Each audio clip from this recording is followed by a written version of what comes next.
retos. Completar la transformación tecnológica de la agricultura tradicional con más riego, maquinaria agrícola y por supuesto carreteras que articulen regionalmente a cada zona. Venden y exportan conocimiento, software, telecomunicaciones, litio, energía, robótica, inteligencia artificial, energía nuclear.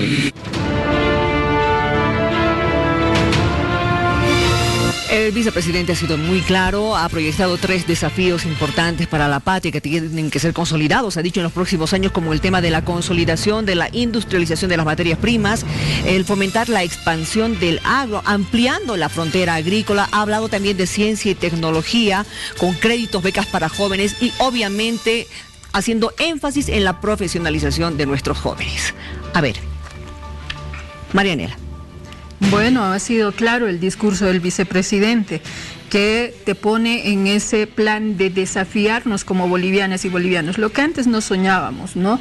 Por ejemplo, tener especialistas en el área tecnológica, tener especialistas en ciencia que sean capaces de producir. Nuestro modelo económico, más bien educativo, social, comunitario, precisamente trata de eso, formar una nueva generación de profesionales bolivianas y bolivianos con capacidad no solo de producir, que esa es la etapa en la que estamos, sino de transformar y seguir potenciando a nuestro país. Y yo creo que nuestra juventud en eso nos lleva pues años luz a los que estamos aquí sentados, sobre todo las nuevas generaciones que con becas se están yendo a otras partes a lograr esa transferencia de conocimientos, que otrora no era así, aunque otros dicen que hay convenios y convenios, ¿no? Que en el que el gobierno está sometido a otros intereses, no, son de respeto, y precisamente ese marco de relacionamiento internacional con otros estados nos ha permitido este espacio de compartir conocimiento y tener estos nuevos profesionales.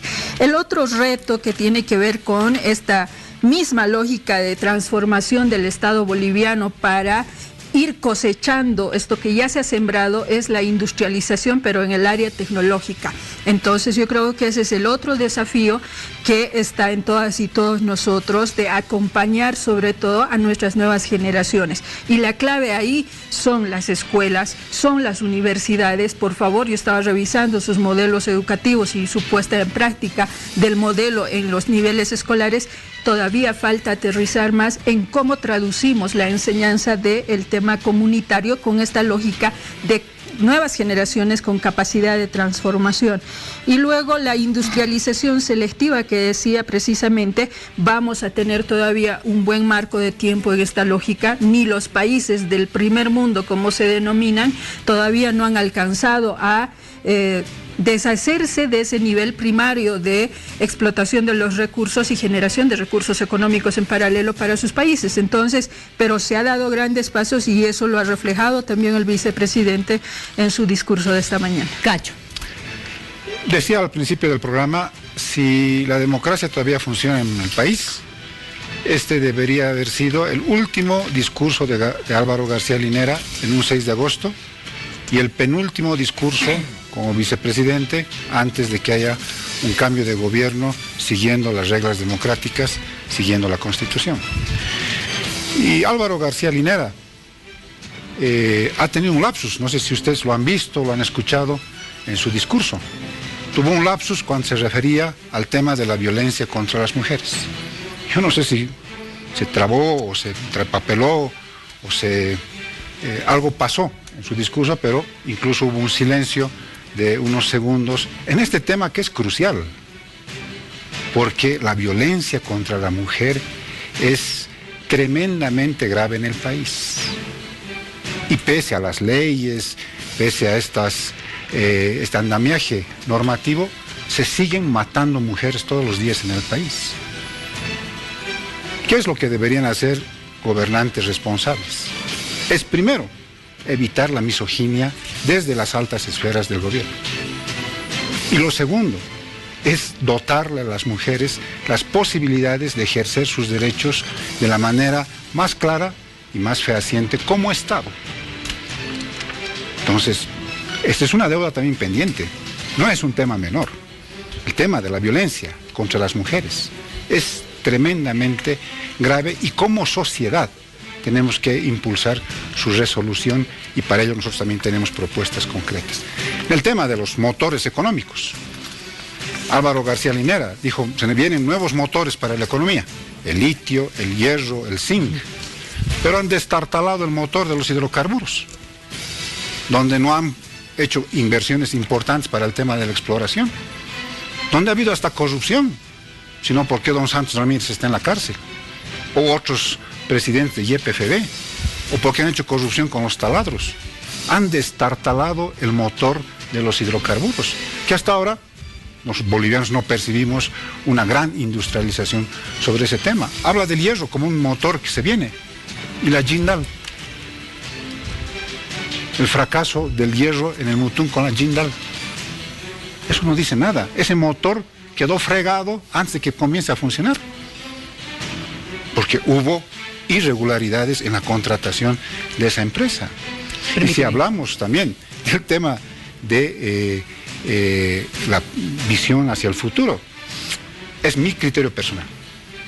Yo creo que Álvaro García Linera se ha convertido de un buen planificador a un vendedor de ilusiones. A propósito de lo que decía Cacho Herrera sobre la violencia que afecta a las mujeres en nuestro país, vamos viendo lo que dijo justamente el presidente.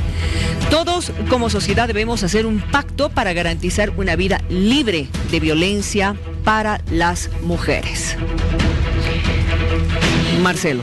Sí, escuchar a Álvaro García Linera es muy interesante porque en los discursos políticos previos a los que da el presidente te lanza algunas ideas políticas que no dejan de ser interesantes para leerlas, ¿no? La primera es de que ya te ha subido el tiempo, ¿no? Para el tema de culminar, entre comillas, este proceso de cambio, ¿no? Ya te ha dado 10 años, ¿no? Que es el tiempo en el cual él considera que este proceso va a culminar con una estabilidad económica que no sea afectada por las disputas políticas, dice él, ¿no? Y ese es el propósito del gobierno, ¿no? Irse con una economía que no se vea afectada por la política, ¿no? Bueno, ahí hay una pistita, ¿no? Me imagino que este elemento en el discurso ha sido propiciado por las preguntas que se les han hecho tanto al presidente y al vicepresidente en este último tiempo. ¿Usted va a volver a ir a una repostulación? ¿Va a volver a ir a una repostulación? Ambos han dicho que no. Pero algo que decía Marianela que es muy importante, el tema a veces en la lectura del MAS y en todo actor político es el tema de coyuntura, ¿no? Y aquí el vicepresidente está abriendo el panorama.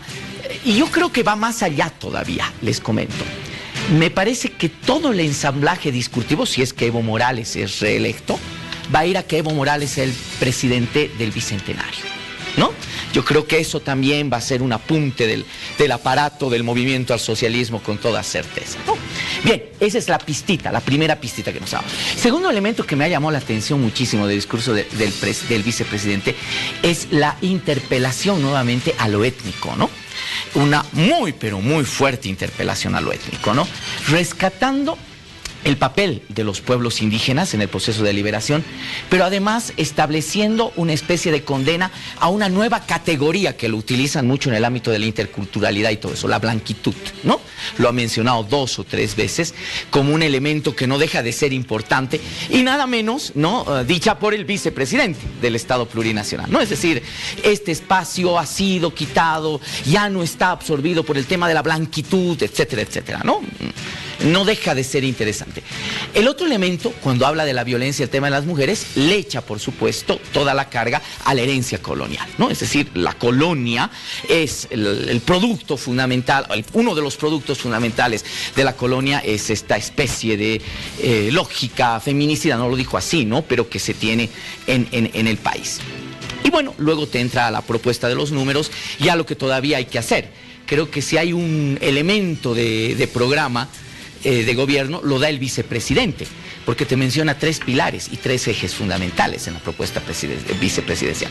La primera, es el tema de la industrialización del litio y la industrialización definitiva de los recursos naturales. El segundo elemento, la extensión de la frontera agrícola, lo ha dicho con mucha claridad.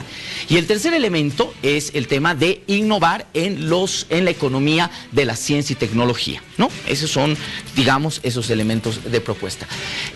Pero no deja de ser picante, insisto, esta primera parte política a la cual he hecho referencia. Carlos. En cambio, a mí lo que me ha llamado la atención del discurso del vicepresidente es la limitada lectura que tiene sobre la democracia, porque el presidente ahora, vicepresidente, ha reducido la democracia a elecciones, ¿no?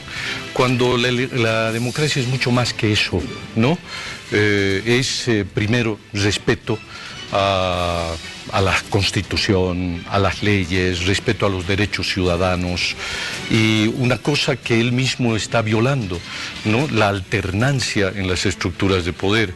Lo que nos quieren permanentemente hacer ver a los bolivianos es que la candidatura de Álvaro García y del presidente es legítima, cuando es absolutamente ilegítima, primero porque han cumplido 3 periodos constitucionales de gestión, ¿no? Y ahora quieren ser candidatos para un 4º periodo.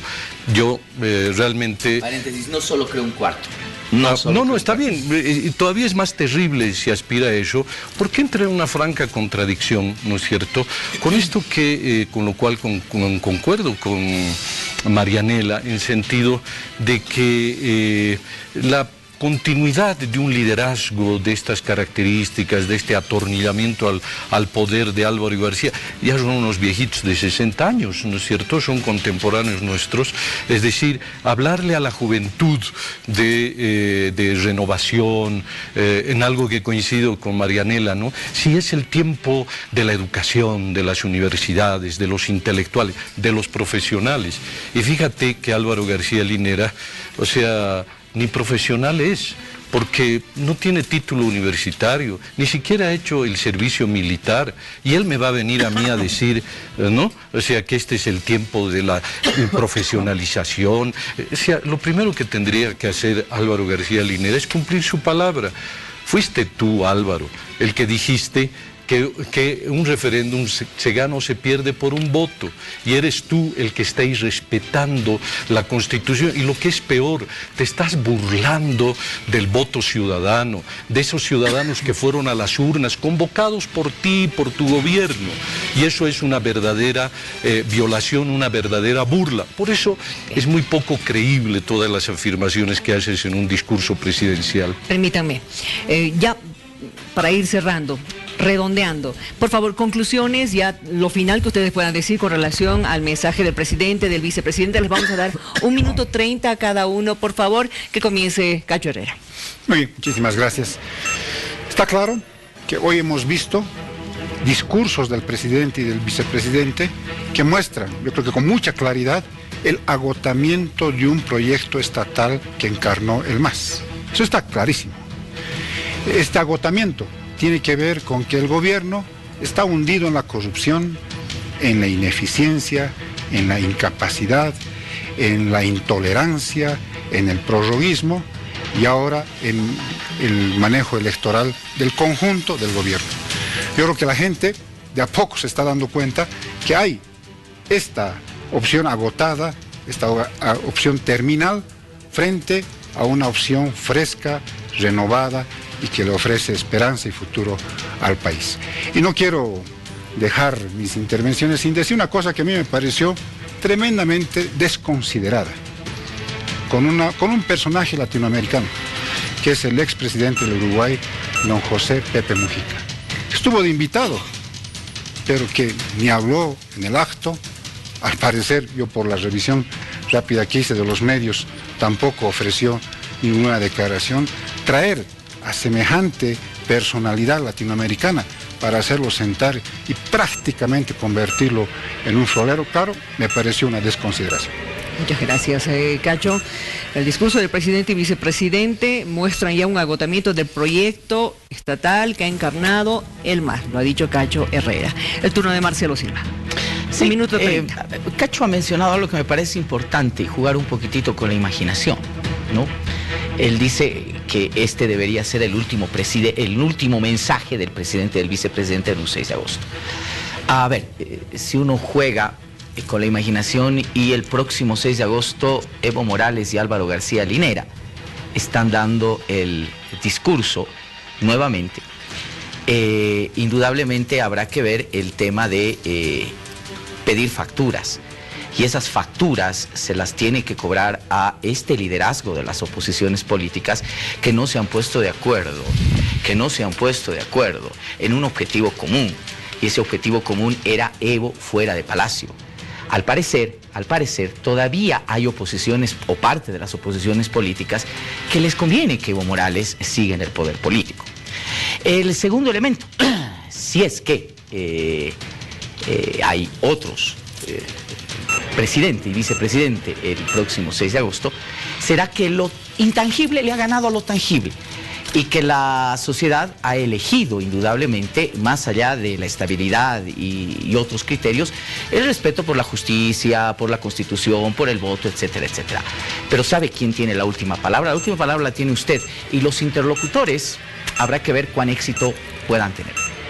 Gracias, Marcelo. Lo has dicho claramente. Si el próximo 6 de agosto vemos nuevamente al presidente Morales dando un mensaje, la factura va a ser para el liderazgo de la oposición que no se ha puesto de acuerdo para sacar justamente a Evo Morales. Carlos Cordero, 1 minuto 30.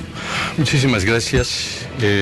Realmente agradecer la oportunidad de poder hacer unas reflexiones sobre el momento político que vive el país. Hoy hemos visto a dos mandatarios que nos han dado un discurso que ha confundido a la ciudadanía, porque no sabemos si son el presidente, el vicepresidente, o son el candidato a la presidencia y a la vicepresidencia, porque están fusionados en la misma persona. Y esto introduce una desigualdad en la campaña, porque además no cometen ningún delito, pero hacen un uso abusivo de los recursos del Estado, se benefician de todo aquello, y esto también es algo que hay que poner en el haber cuando se le exijan las cuentas al presidente Álvaro y al presidente Evo Morales y al vicepresidente Álvaro García Linera.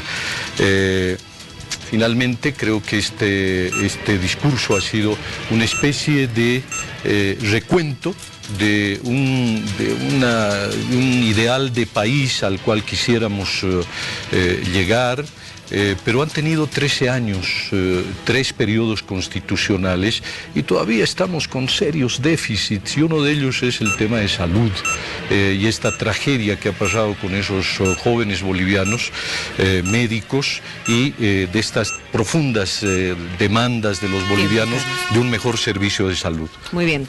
Hemos visto dos mandatarios que han dado un discurso que ha confundido a la ciudadanía porque son candidatos y a la vez presidente y vicepresidente, y lo has dicho, hacen un uso abusivo de los recursos del Estado. Finalmente, Marianela Pac, 1 minuto 30. Bueno, cuando se llegó al gobierno se dijo con toda claridad que este era un proceso de revolución democrática y cultural.